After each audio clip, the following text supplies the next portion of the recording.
One size fits all seemed like a good idea for clothes. Nice dress. It's a t-shirt. Until you tried it on. Same goes for your healthcare. That's why United Healthcare offers a variety of flexible, budget-friendly coverage for medical, vision, dental, and more. So whether you're between jobs, coming off a parent's plan, or even missed open enrollment, you can find the plan that fits you best. Find out more about United Healthcare coverage at uh1.com. That's uh1.com. Hey, I'm Ryan Reynolds. At Mint Mobile, we like to do the opposite of what Big Wireless does. They charge you a lot, we charge you a little. So naturally, when they announced they'd be raising their prices due to inflation, we decided to deflate our prices due to not hating you. That's right. We're cutting the price of Mint Unlimited from $30 a month to just $15 a month. Give it a try at mintmobile.com/switch. $45 up front for 3 months plus taxes and fees. Promo rate for new customers for limited time. Unlimited more than 40 gigabytes per month. Slows full terms at mintmobile.com. Many of us have those stubborn pounds that seem impossible to lose, no matter how good we eat or how hard we work out. My solution is PlushCare. PlushCare is a leading telehealth provider with doctors who are there for you day and night to partner with you in your weight loss journey. They can prescribe FDA-approved weight loss medications like Wegovy and Zepbound for those who qualify. Plus, they accept most insurance plans. To get started, visit plushcare.com/weightloss. That's plushcare.com/weightloss.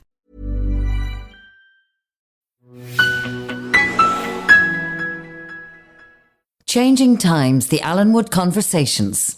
Proudly supported by Kildare County Council.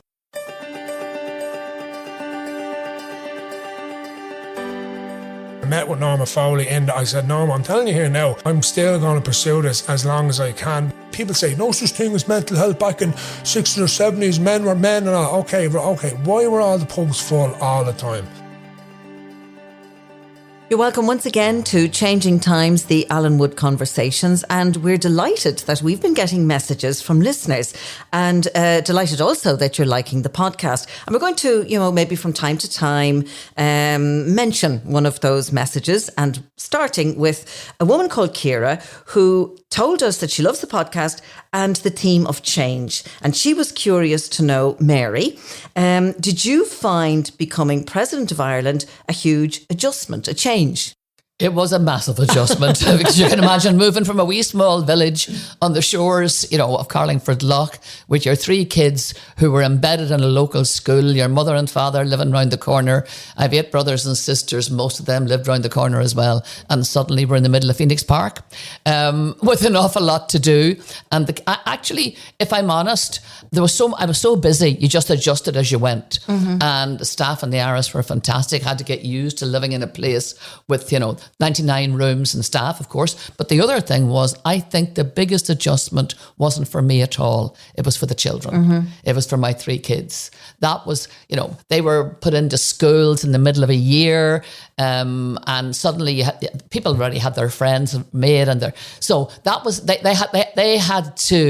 they had to make all the adjustments, not me. Justin had to live without his Tamagotchi that died on the way down the road. And that was and their friends. Mm-hmm. They had to just suddenly disrupt their entire lives and live without their friends. So, yeah. But you know what? They would say now, and I would say now, it was well worth it. And like so many other things in life, if you put yourself in with the right attitude, you come out the far end okay. Mm-hmm. We did. Absolutely. Survived, thank God. Well, not only survived, Mary McAleese, but my goodness, you were absolutely fantastic as Uachtaráin na hÉireann for 2 terms, which is a huge commitment. Mary, you wouldn't see 14 years going in. Oh. Looking forward, at the very beginning, it seemed, at the very beginning, I thought I was going to be there for 7 years. I didn't contemplate that I didn't have the cheek to think that I would be, there for the 14, but we were. But looking back, those 14 years are just like a sliver of time. They're like a breath. That's all they are. And that's the one thing you discover the longer you live, that no matter how long you live, life's very short. Mm-hmm. Yeah. And we make the most of it. This week's guest is a man who has made many adjustments at different stages in his life. He's a comedian, a mental health advocate, and he has amassed more than 1.2 million followers, 2 billion video views across his social media channels. Rory's story. He's sold out theatres throughout the country and even as far as the USA and Australia. He's a 4-time best-selling author, and he has starred in RTE hit shows like Gaelic in the Joy and Ultimate Hell Week. Rory O'Connor, you are very, very welcome to Allenwood. Yeah, God, it's great to be here. I'm a little bit nervous, which I wouldn't usually be, but I know who I'm sitting beside, so I'm a bit like, all right, this is weird, but it's great. Yeah. Well, we're delighted to have you here, Rory. And I follow you on Instagram, and I love what you do. You're just so witty. And yet you've got a huge depth to the comedy that you provide. And I'm just wondering about starting down the road of comedy. It's a tough gig, and you went at it with passion.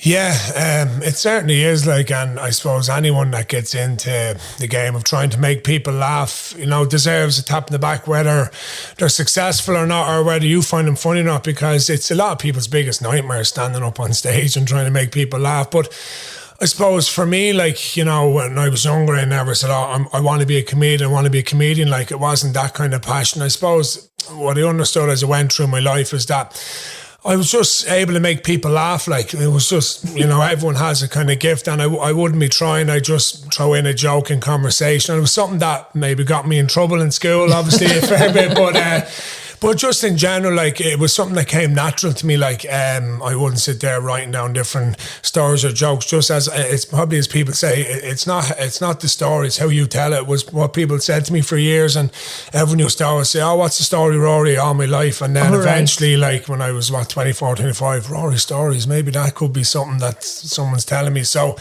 yeah, I enjoy it, and I enjoy just having the crack, I suppose, and being able to kind of use my humour to sometimes uplift different situations or give people a giggle, because there's a lot to be down about in the world, so we need to have something to laugh at, and that's what I try to bring.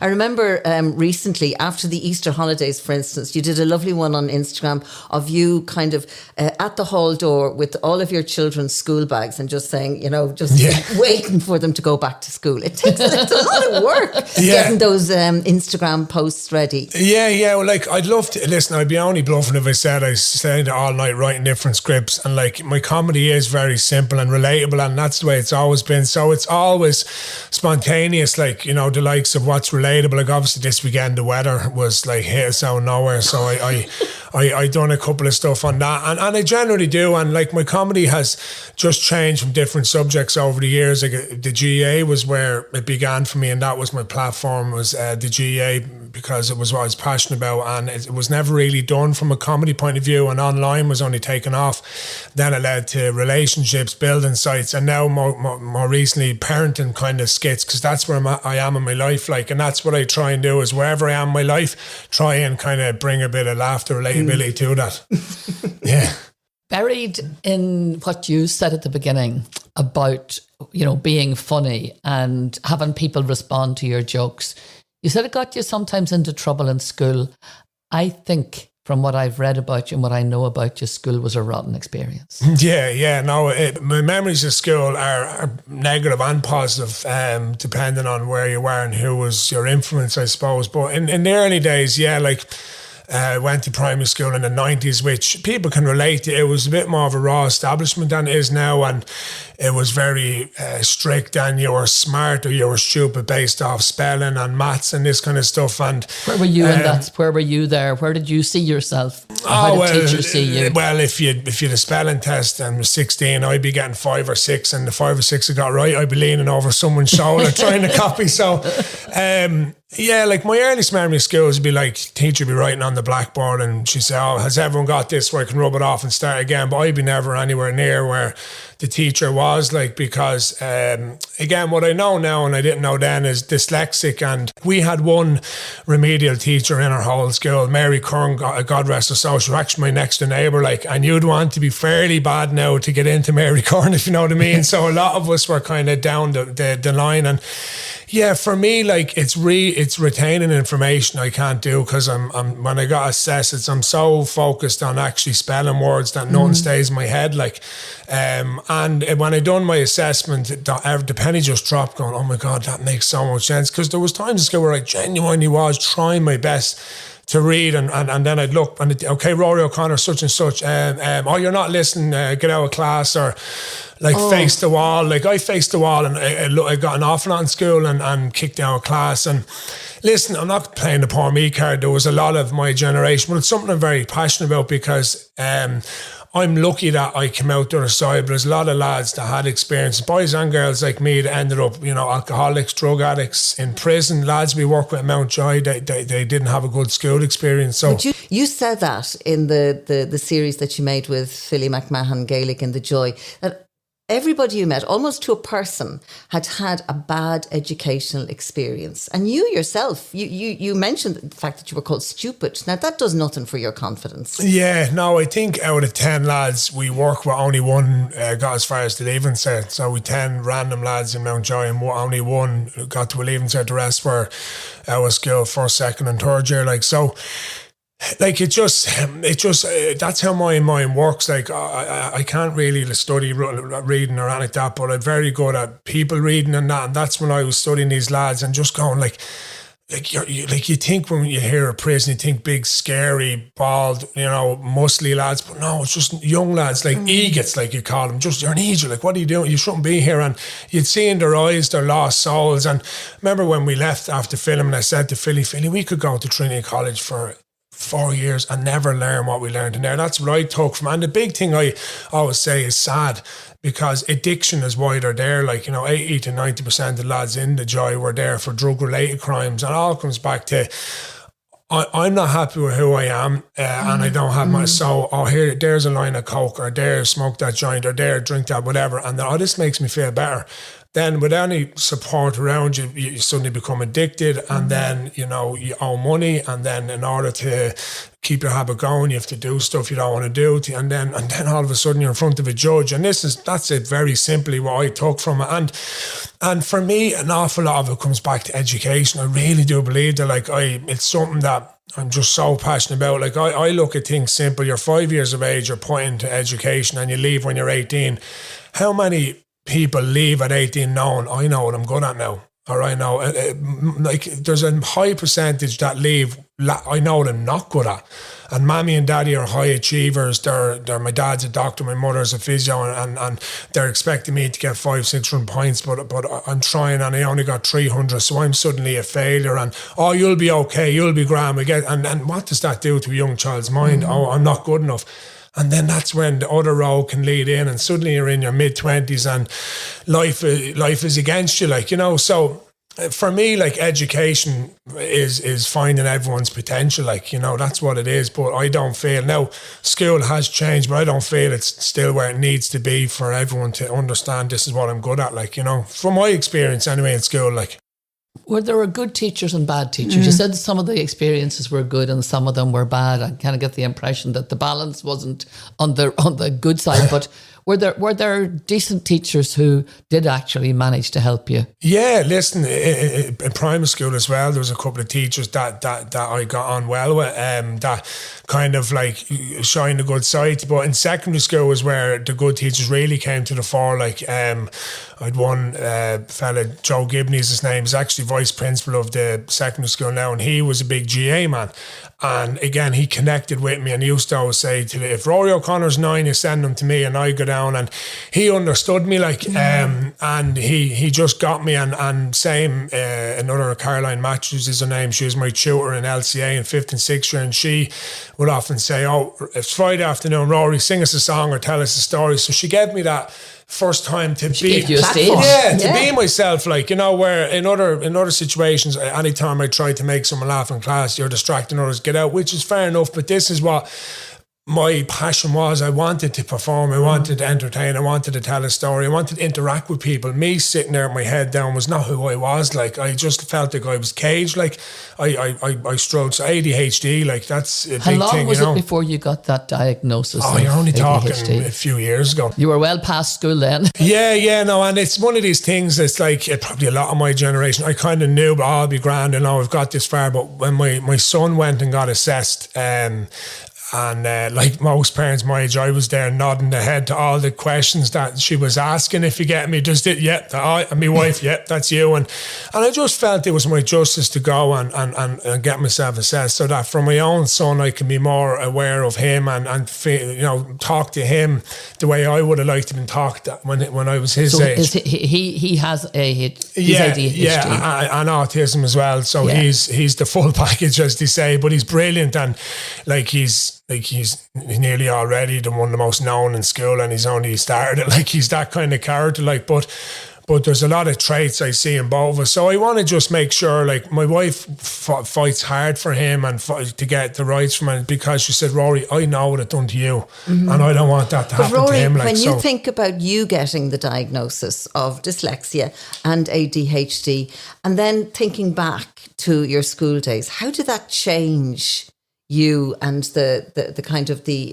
I suppose the education experience? Yeah, I suppose it did. Yeah, now I know, like, you know, that it wasn't just me being bold, like, or me being like, just you couldn't pay attention, or like, because my journal at home is full of easy distracting others, no attention span, and that's fine. Like, I'm not blaming. That's, again, but you were being blamed. Yeah, exactly. But no one knew this, and no one knew that it just was a normal, natural phenomenon. Yeah, and again, it's not just poor me. Like, there's like a dozen of me in every primary school in Ireland, all over the country, and that's why a lot of the lads turn to building sites and work hard on the labour, drink pints all weekend, and back in the labour again. And it's a tough battle, like, and like, even the amount of people I meet all over the country, lads my age, just saying, listen, you're a gas man, but thanks for all the raising you do, and I read your book and it was like my whole life story, and coming back. And that's why, as I said, doing a memoir at 33 is very, like, young, but I felt I had to tell. It was the education part I wanted to get across, because I love talking in schools. But you go and to all schools, that. don't you? Yeah, I do but a lot of talking in like? schools, because like, I feel like there's a 10 or 12-year-old inside me going, Rory, we need your voice. Like, shout as loud as you can. Like, and I feel like what do you want to tell those 12-year-olds and 13 and 14-year-olds? What do you want to say? I want to say that, listen, the way the education system is, it's not going to be for all of you. And please don't lose faith if it doesn't suit you, because it's out of your control. It's what people are trying to teach, or teachers or schools are going off this system. And I'm telling you, not all of you are going to blossom in this environment. And what's great about modern times, years ago, I wouldn't have been allowed near a school. Why would we let him near a school? Jeez, he hasn't even got to leave inside. Why would he? But nowadays, people understand that it's important that people hear Rory's story as well, because otherwise, you know, if they don't, they could end up, again, like I said, a drug addict or in jail. And it's funny, I done a talk only 2 weeks ago in Drimna, and I was doing the talk, and I made eye contact with a fella during it, and I've done so many of these talks. I've spoke to companies, guards. I was on building sites for years, so I kind of read a room well. And one lad I knew him, he was completely engaged, and he stood out from the crowd. He was a very athletic kind of a chap. Anyway, afterwards I was about to go, and next to me, sorry Rory, can I ask something? To turn, and there he was.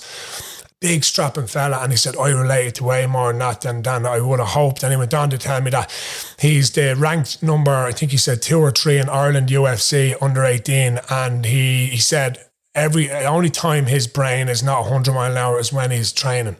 And he got his diagnosed with ADHD and is dyslexic, and he said it's an ongoing battle all the time. And I had about 15-minute chat with him, and I just said, listen, it's about self-awareness. You have to understand how your brain works, and I only know that now in the last few years. So in other words, you probably will battle this forever, but that's okay. But when you feel it coming, you know, it's all right to take them down days, talk to someone, get through it. But see, when you're back on the game, you move mountains. That's what I've understood. When I'm on form, I getting stuff done, nothing's getting in my way, and then I go back into my shell, and the black dog is there and I doubt myself, something shocking like a woeful imposter syndrome, like, which people mightn't, but I just do, and it's there, like, and it is what it is. And there's times where my wife sounds like, it's where, like, you've never done that with your life. You're like, why do you keep doing stuff? I don't know. I actually, but you know what I mean? Look, for years if you weren't told you were stupid, you were thinking it. Yeah. I think when you're 10 or 11, this is my big impact with teachers. When you're 10 or 11, my experience in life is, I think that stays there. My granny had 11 children and she had 60 grandchildren, and she always used to say, what's learnt in childhood is engraved on stone. I couldn't have put it better myself. No, engraved, and that's very scary. Yeah. You engrave something on stone, you only get one go around. Yeah. My grandfather's headstone has a mistake in it, and we asked them, could they just sort of chisel it out? And they said, no, because it's in stone, we'll have to put a new one up. You can't do that with a child. You can't just say, put a new child up there. When I stand in front of these people, I'm not a psychologist, I'm not a doctor, I don't have anything on my CV, I don't have any leaving cert, any of this. But what I have is I'm self-aware, and I've been and self-awareness is nearly like a superpower. But you have to be very honest to be self-aware. So I know that, like, 10 or 11-year-old Rory is still in there and probably always will be, but do the best you can for him. And there's times where I get emotional when I think about it, because I bet myself up for so many years for no reason, really. Like, do you know what I mean? But I just felt you had an addictive personality, and you hit rock bottom then in your mid-20s, was it? When you had a gambling addiction. Yeah. And I'm just wondering if you, with the knowledge of, you know, your dyslexia and ADHD, do you think you might have avoided that gambling addiction? I would like to say yes. I'd be 90% sure I would, because now I'm aware how my brain works, and I wasn't then. Like, so in other words, with ADHD, hyper focus, impulsiveness, you know, lacking dopamine, so you have to go and find that. And exercise has always been my go-to. Like, when I come home from primary school, very frustrated and angry with the day I had, with, you know, being kicked out of class for the day, and my dad had an old boxing bag out in the shed, and I come in, I put the bag down, I just hit the boxing bag, and I don't know why, I just know it made me feel better. But as 11 or 12-year-old, I didn't know why I needed to do this, and I'd be angry and I'd be punching and all this. And like, when I was younger, like, if you called me stupid, you needed to fight me. Like, that's the way it was. It was just because you just grabbed me and ripped me out. And the word, even to this day, the word stupid is barred from our house. If I hear any of the kids, that's one word, because it's such a horrible word, because no one is stupid. We have to just, like, find what your lane is in life, and then you're intelligent. Tell us about the gambling. I mean, how did it resolve itself? How did it start? Yeah, like anyone 16 years of age told, I remember we go into a bookies and put on this, there was 3 teams to win. I remember it well, walked into the bookies and looking around going, wow, the noise and the energy in the place, not knowing what it was. Anyway, put the bet on €5 and it won about maybe, 20 or whatever, going, this is brilliant, and it's all you have to do is predict. It's going to happen every time now. Yeah, it's all you have to do is predict. And then what happened was, I got addicted to it. And for me, listen, people think that you have to lose a mortgage or €1 million to be a gambler. It's gambling money that you don't have to gamble. And there was a great one I heard before of a bookie, or his son and his father walks into a bookies, and the dad goes up to put a bet on. While he's putting a bet on, the young lad's sitting there and he's looking around, and he sees a man go up putting €1,000 on a horse, and he turns to his dad and says, "Daddy, that man's after putting €1,000 on the horse. He must be a big gambler." And the dad says, "No, son, see that man over there? Yeah, he's after putting his last €2 that was for his bus fare home on a horse. He's a bigger gambling problem." And that's it. Because we don't know, that man could be a multimillionaire. €1,000 to him is just a flutter, where the man was like, "We'll either walk home or I'll take the risk." And that's the way it was with me. Like, I was only getting paid minimum wage in my call centre job, so losing €100 to me when I had a young 1-year-old child was money I didn't have. And for me, you become a liar. That's when I knew, like, in other words, who would you be lying to? Would you be lying my girlfriend, my parents, like, you know, and like, I would consider myself an honest fella. I was one of them, like, probably like just too honest in a way, as they say, like, but like so for me, lying, I knew there's an issue here, but it's an issue that you can, like most, I'll be grand, but eventually if you're not happy with your life, and this is what the addiction counselor told me in Medicine, if you're not happy with your life, that negative addiction platform, which say has gambling, alcohol, drugs on it, that will eat you alive, like, because you're going in there to make yourself feel happy, and it will for a while, but eventually it'll win the battle. And this is how he explained it to me, and that's what was happening to me. I was in the call centre. I felt useless because anything I tried to do in life I wasn't good at, and this is where self-sabotage can just eat you alive. And the funny thing is, like, if you're asked people, they'd probably say, oh geez, sound fella, you know, but I couldn't see any of that. I could just see, well, you're useless, Rory, you're you. And back then was what, 10, 12 years ago, you don't talk about it, do you know what I mean? You don't, like, why I need to kick up the backside, and this is what your own thought is. How on earth do you drag yourself out of that pit? Yeah. How did you do it? Changing Times, the Allenwood Conversations. Proudly supported by Kildare County Council. Hey, it's Ryan Reynolds, and I'm here with Keith, co-star of my upcoming film, If, only in theaters May 17th. Do you want to tell people the big news? All right, I'll do it. Sign up now and you'll get unlimited for $15 a month and 6 months of Paramount Plus Essential Plan on us. MintMobile.com/switch. Upfront payment of $45 equivalent to $15 per month. Unlimited over 40 gigabytes per month. Face lower speeds. Videos at 480p. Active Mint customers by 531.24 get 6 months of Paramount Plus Essential Plan. Auto renews after 6 months. Offer ends May 31st, 2024. Separate Paramount Plus registration required. Terms and conditions apply if rated PG. Hey there, it's Michelle Norris. I'm host of a podcast called Your Mama's Kitchen. When I travel, I'm usually looking for a way to find a taste of home when I'm not at home. And one of the things I love to do when I am at home is entertain. And Airbnb allows me to do that. When I was in California recently, I rented a house that had a great kitchen. And when we were sitting around the table, we were all thinking, we're in someone else's house. Someone could be in all of our homes as well. If you have a home, but you're not always at home, you have an Airbnb. Your home might be worth more than you think. Find out how much at airbnb.com/host.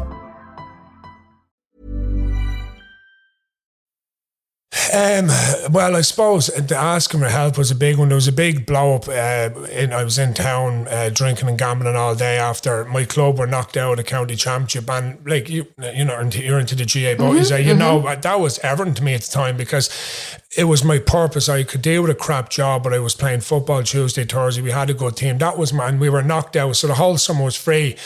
And just, okay, I'm going drink, gamble. And then that night, I lied to my friends saying I was going home, but I wanted to go to a casino, gamble again. And I lost everything I had in my pocket, in my bank, everything. I had nothing. I remember, it's as low as you can get. Like, it's an out-of-body experience, really. And like, your demons are, and like, it's like your useless, your bad. And I wanted to die, like, because at that moment, it was like, you're never ever going to do anything with your life. Like, and I always say this to the young boys and girls in school. I was like, who was telling me all this, guys? And they're like, you were. Exactly. It wasn't like there was 5 people. So, but luckily I had the courage, and like I had a cousin that took his life by suicide when I was a teenager, and that hit a lot of us hard, and we were all still figuring out why. But one thing is, I seen the ripple effect, and when you see the ripple effect, you know, I can't do this. Like, and me and our accident or cancer, like, there's some sort of acceptance or whatever, faith, but when it's suicide, it's like, what could I have done? And what I've learned of times, you can't have done. And there's been plenty since. I lost a very good friend about 2 or 3 years ago to suicide. He had 3 young boys, and I bet myself up for a while over that, going, here you are, Rory, helping a lot of people in the country online with mental health, but why aren't you helping him? And I ate myself alive, and I bawled at his grave. But then a friend of mine said, Rory, if he you know, couldn't see the light with his 3 sons, you couldn't have helped him. And I get that, but the ripple effect is what I'm saying. So like, your pain might end in your head, but the people around you, it's only beginning.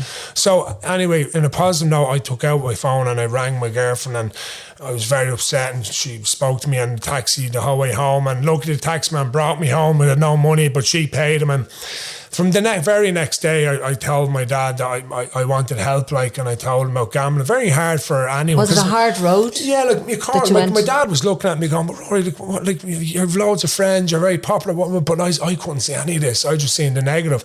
But he promised me to be help, and I got help. I went with a great man, Jerry Cooney, who was working the Rutland Centre at the time. He's been there for years, and a connection. Andy McAleese was a great help. The former Mead manager, he's the current Antrim manager. He was a close friend of mine. The reason I rang Andy the very next day, because Andy had lost his brother Shane McAleese 6 months previous, and I was at the funeral. I'll never forget it. Down in Helen's daddy. Helen's dad, minister. Helen McAleese. I remember being at the funeral on Christmas Eve, and I loved it. And I remember going, this is so surreal.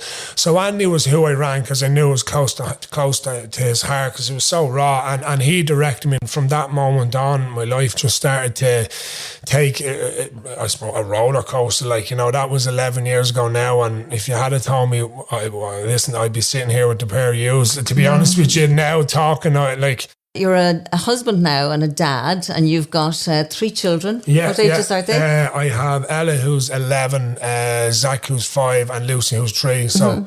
And has that changed things for you? Apart from the fact that you're... It's bananas. Like, I'm actually in the middle of writing my new book, which is mad to believe, 5th book, but it's about the guide to parenting, like the younger days. Like, do you not still sort of stop every so often and think, you're the dyslexic guy? Dyslexic. Yeah, you know, the guy who had the problem with reading, basic reading and writing in school, and here you are writing your 5th book. Yeah, no, it is like... Something? Yeah, no, there is days where... Probably I'm sure, Mary, you had that yourself with being president of Ireland. What the hell, look in the mirror some days, and we're all, like, the way we're probably reared in Ireland is success is something where I always like when I like to show the children in schools my books to prove it, and when I get to the 3rd book, I nearly apologise. It's like, I'm sorry, like, an Irish person apologise for success, where Americans, yes, I can, I am a great guy, but in Ireland, I'm so sorry, but I actually wrote another book, and there is days where, and it's a lovely feeling where a wave comes over me, and I actually live in that moment, and I do go, wow. I wish I could just sometimes be like, you know, you're actually doing all right, but it's just the way you're wired, maybe. And you are. I mean, you've got such a huge following. We mentioned the figures at the beginning of the podcast. What do your children make of their dad being Rory Stories? I mean, embarrassment as in the eldest one, 11, because, oh my God, Dad, please don't, you know, because she's 11, she's at the stage anyway, whether Daddy was known or not known, any dad can relate to the relationship with her daughter. She's 11. She's kind of going away from that kind of hug and cuddly kind of, and that's fine. It's a new territory, and I've been warned about this age, and I can see it coming big time with the natural pre-teens, and nowadays with, oh my God, online, which it was been great for me, but there's a lot of negative as well because of.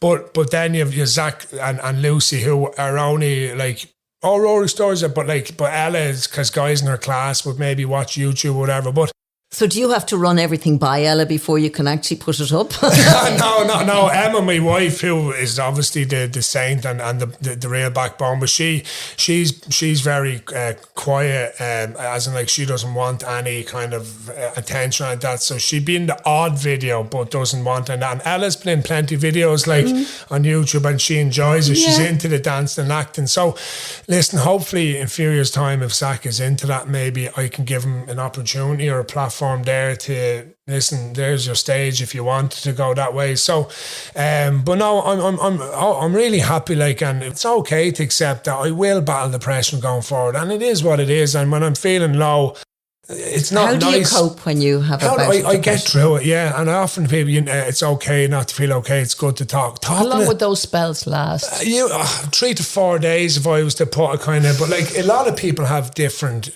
spectrums. When you're over and you feel the sunshine and you feel yourself again, and all these small issues that were massive in your head are suddenly back to being small issues, and that sense of freedom. have a chat with someone then. Say, remember last week when I actually wasn't myself at all. Do you ever have, yeah, it does. What do you do? Very good advice, You know, Rory. yeah, no, it is. And then when it comes again, knowing, okay, I've been here and I know that I'll try to do the right thing. So for me, everyone has a toolbox on a building. So I have a toolbox for my head. So what can I do? Control the controllable. So, okay, go for a bit of exercise. Turn off your social media, because that can trigger stuff if you see negatives. Turn off that. Ring someone you haven't spoken to in a while, not because you're going to say, I'm depressed in bed. How are you? And then they might tell you a story that can just, like that, change your humor. Give you a lift. And then you feel a bit better. And then knowing that it will pass. It is what it is. Like, you know. I think it's really important what you said there about when it does pass and you're feeling good again, that you acknowledge that it was bad. Yeah. And not kind of say, oh, that's over now. No, because chances are, like anything, it will. So I like a cold water therapy is a big one for me now. I get in an ice bath pretty much every morning. An ice bath? Yeah, I know people even you know, it's funny, I was getting in at one of the mornings during the real cold weather, maybe a month or two ago, and my neighbour was out letting his dog out, and he could see me. I could see he could kind of what? And he goes, what are you doing out here? I was like, oh, I'm just getting into the ice bath. He's like, you need your head examined, pal. And I actually said, I'm actually getting in to prevent me head being examined. I was like, I don't want to get in here, but it just helps my anxiety. And what's it like? I'm fascinated by the ice bath. Cold, very cold. Yeah, no, listen, my wife and all, not a chance. She's just no. And I get that. It's like, but for me, I read up on it physically, yeah, but for me, it's the mental, it's just anxiety, an extra kick of dopamine comes from it. This is what I was told. Is it the getting out of it is the big thing as opposed to getting into it? Getting the first minute and a half is hell. Your whole brain is like, get me out of here now, but it's controlling your breathing. Then it becomes okay. But when you get out, warming the body up. But again, horse for horse, but it just works for me. Like, and for me, you can't, you know, be Mary Poppins all your life, like, and live like oh, everyone's like, no, you have to. You've become your own manager. Yeah. I suppose, You become your own life manager. Yeah, if you want to call it that way, yeah. Your own coach, or your own coach, or your own manager. It's quite remarkable. Well, the insight you have, and the structure you have put on your life now. Yeah, to contain it, to contain the madness, like, because I know I am stonewall mad, in like an old fashioned, like, you know, he is mad, and I get that, and but that madness, like, most often the people, like, look at Robin Williams, people that have this spark of madness, they fight with the devil an awful lot, and I get that, and it is what it is, and I wouldn't change it. And you recognise it. I recognise that, like, I am who I am, and like, so if you don't recognise it, that's when you could be in trouble. Does that make sense? If you don't accept. Is that why you wrote Rory's stories? Yeah, big time. Because there must be a lot of people out there who are listening to this going, "Oh my God, that's my story." Yeah, and I don't manage my life. I let it run away with me. Yeah, and that's it. And like genuinely for me, like, you know, it's not about me or about you, or it's as the saying goes, what way do you hang the jersey back up? Like, if you play a football career, you want that club or that position to be in a better, and I'm like that in my life. I want to use it so whenever the time comes that you made an impact, so that, like, you know, all these philosophers and all, they were all mad until they actually done it. Like, you know, there's a great ad, it's Apple, here's to the crazy ones, the misfits, the troublemakers, the ones who see things differently. In my last ever job, I'd worked in CPL in Dublin and Hairdo. I remember being at a conference, and I remember hearing that and going, that is me. And the last line of it, the people who are crazy enough to think they can change the world are the ones who do. And I believe I'm crazy enough to have, not change the education system, but have an impact or have a voice, so that whenever that jersey, please God, I'm 89 and my backside's being wiped by one of me kids or whatever, as they say, back of that, I will have. Well, in fairness, he was one of the people that he used his story to help change. I just want people to be happy, because I understand, I'm sure he agrees, that being content and happy is absolutely is what everything. It's all about. Rory, it strikes me kindness means an awful lot to you. Yeah. You're a very, very kind person. You're a very generous person. Those books weren't about making yourself a famous author. They were about giving strength to people who were stuck in that dark space that you'd been in. it makes me feel happy helping others, like, if that makes sense. I really, honest to God, it does lift me. I just feel that's why the Gaelic and the joy, that was hardship, like, you know, I'll be honest with you, away from the cameras, as you can imagine. But there's one of the guys, Jordan, who was in it, that's doing really well now. And he was worth the whole hardship. He's out now, he's working, he's off drinking drugs a couple of years, he's happy. And he's a great fella, and I still make contact with him. And that's what it's all about. Just give that one lad a second chance, because not everyone is a scumbag that ends up in jail. It's just people can end up in the wrong road at the wrong time, and no one ever hears the stories, and they just get washed away. And that's why we've done that. So helping others, for me, and anyone can help others, just because everyone wins then. You feel good and they're helped, you know what I mean? So I trust my gut feeling big time. I really do. Like, I often say to young kids that we, as humans, I believe we've two brains. We have our brain and our gut feeling, and our brain here will always take the conservative choice and say, oh no, what will people think, what will fail? But if your gut is telling you, you do it, and ignore that link. And it's like, if you get I had a bad gut feeling, well then listen to that, because usually you often hear, there was something about that I just didn't have. Well, listen to that. It's like I heard before, when you walk into a room and you get a feeling with someone, listen to that feeling. Like, you know, it's like a soul connection. That's, for me, intuition. Yeah. Is that what it is? Yeah, instinct. Soul questing, so that's what I believe. Like, even little things like, you know, my name is Rory O'Connor. I was born on St. Patrick's Day. I'm big into the GA. All my family are spread over Ireland. So I believe I was born to have that impact or connection in the Irish culture. Like, that's what am I right or I don't know? Am I wrong? I don't know. It's just what I believe. I always go back to Michael Collins. Like, everyone thought he was mad until he done what he done. And I'm like that with education. Like, everyone probably think I'm mad. But like, I met with Norma Foley and I said, Norma, I'm telling you here now, I'm not into politics, and but you'll be here. I'm still going to pursue this as long as I can, because I've listened to the people. I've listened to people. You want things changed. I want things to change. You want things changed. Tell me what you told her you want to change. Well, it's like, you can shout from the hurler on the ditch or shout from someone. But for me, if I was to look at the overview, it's like by the time you're 13 or 14, you should somewhat know what you're good at. Some people are good academically, emotionally, talented. So instead of putting them through the algebras and all the nonsense they don't need, let's spend 60% of their day doing what they're good at, whether it be sports or or music. Let's spend an extra 2 hours playing or drawing, whatever it is. So that, for the biggest one for me, is that we keep their confidence. Like the difference, and grow it. The Irish people are so talented. We are loved around the world. We're such we light up every room.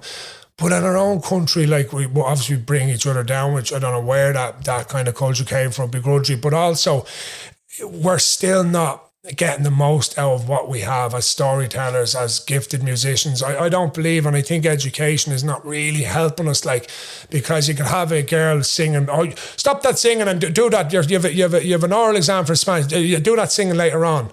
This kind of where it's like, okay, well, this is her talent. Like, okay, I'm not saying lead, but do the best you can here, but let's really work on this, because it's all about confidence. I always say, it's fascinating as a human being. You walk into a primary school and you walk into a junior infants, everyone is themselves, aren't they? They're all going around, picking noses, chatting. You walk into 6th class, head down. What happens there? Like, I need a second. What happens though? People go into their shell a bit, don't they? Like, they're not.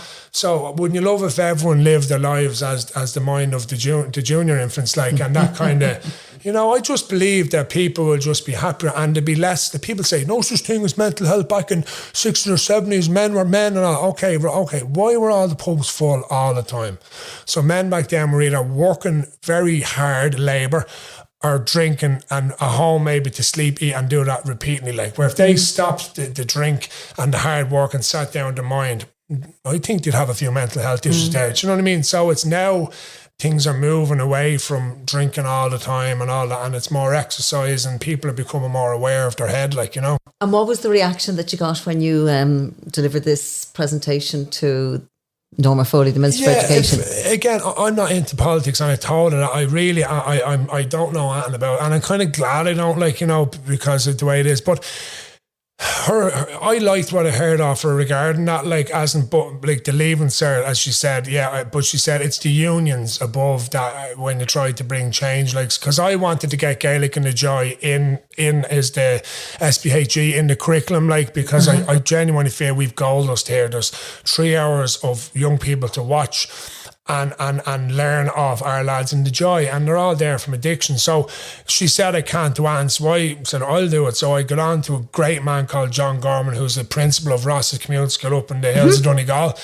And he done up a template. It took a few months, but it's done now. So now we've a template that me and Philly are going to back, and it's going to be sent then to every school in the country for them to use their own initiative, because I feel young people watching this will learn. And there's a great, like, what should Rory have done here, or what did Jordan do that made him end up in prison? So you're having 12, 13, 14 sitting, and it's all knowledge. Knowledge. Oh God, questioning.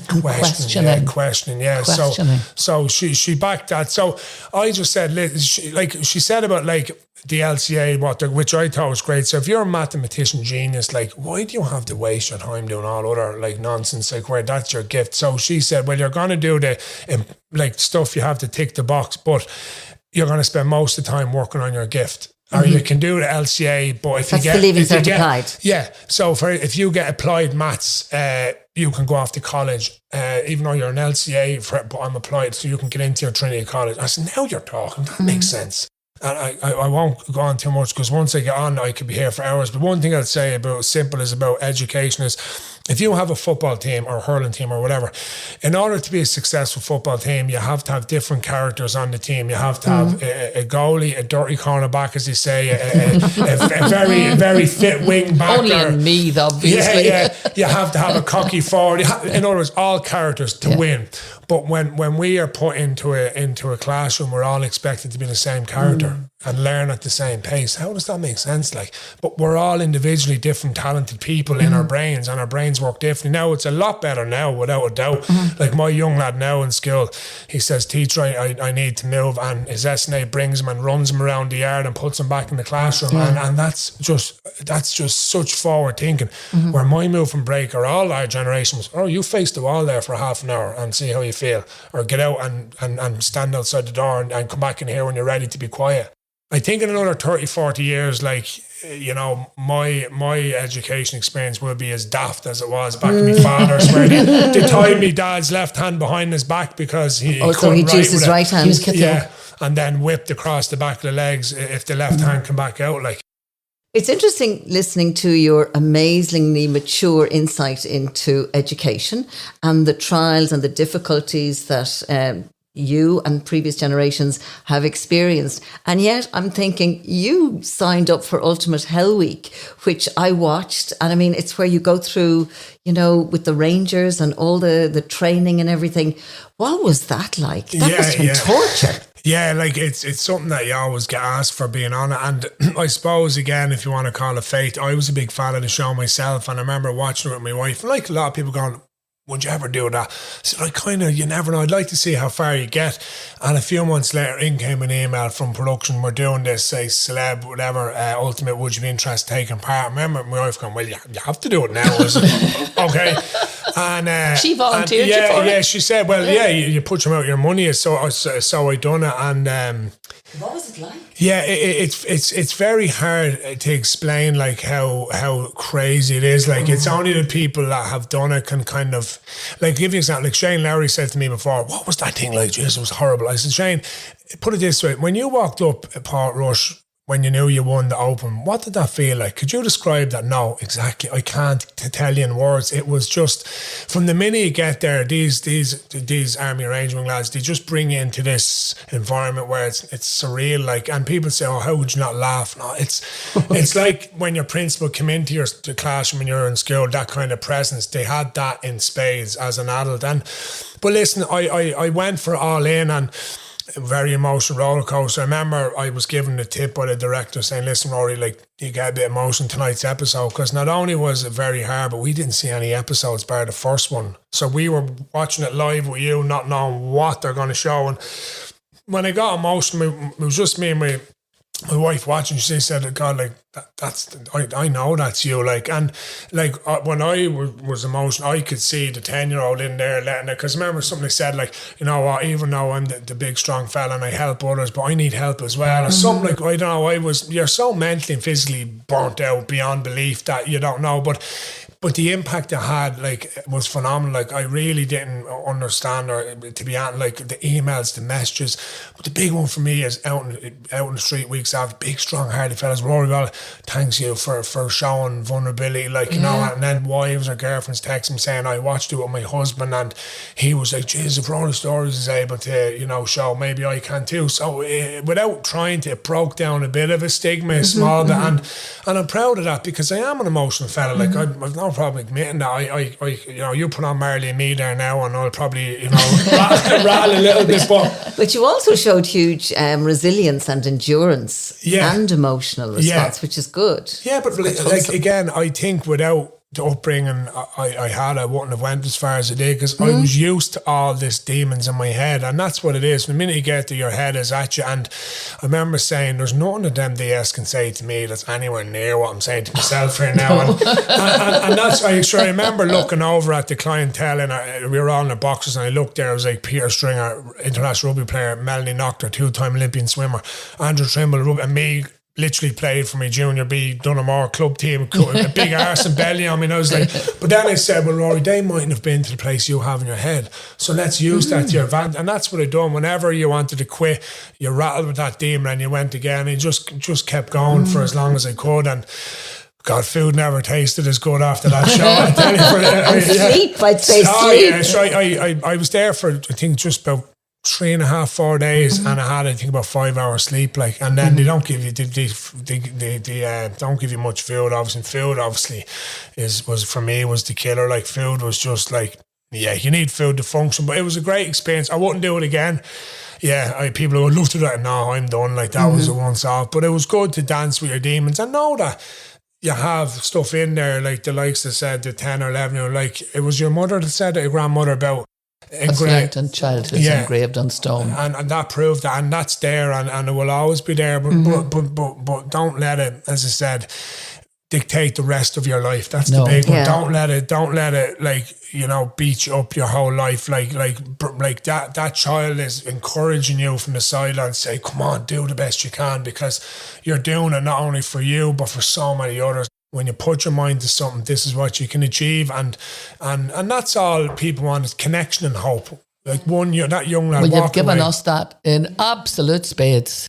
I could listen to you all day. When you look at your life so far, Rory, besides your family, is there something in particular that you're most proud of? That's a nice one.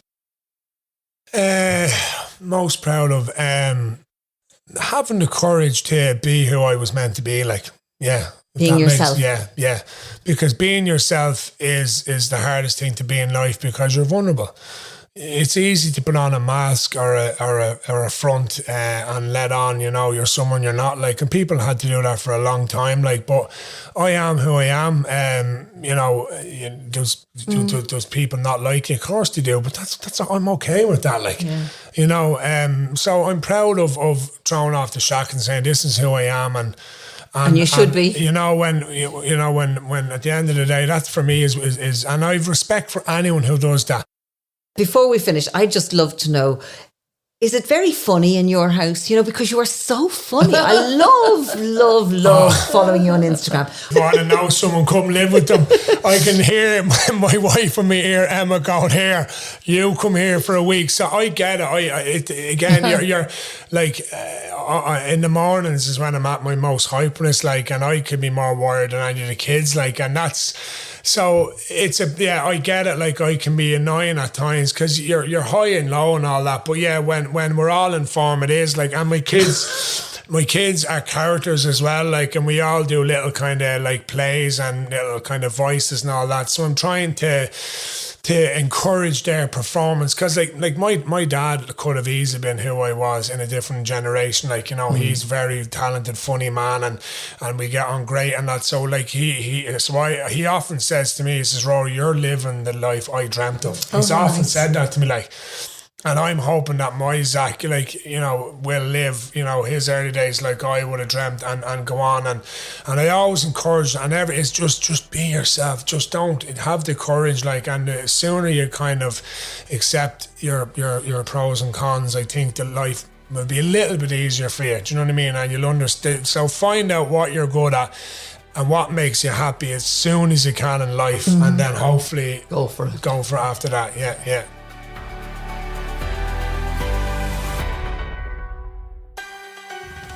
So as this week's episode of Changing Times, the Allenwood Conversations, draws to a close, I'd like to thank our researcher, Anne-Marie Staunton. And thank you also to our producer, Enda Grace. And we also want to thank very sincerely our wonderful sponsors, Kildare County Council.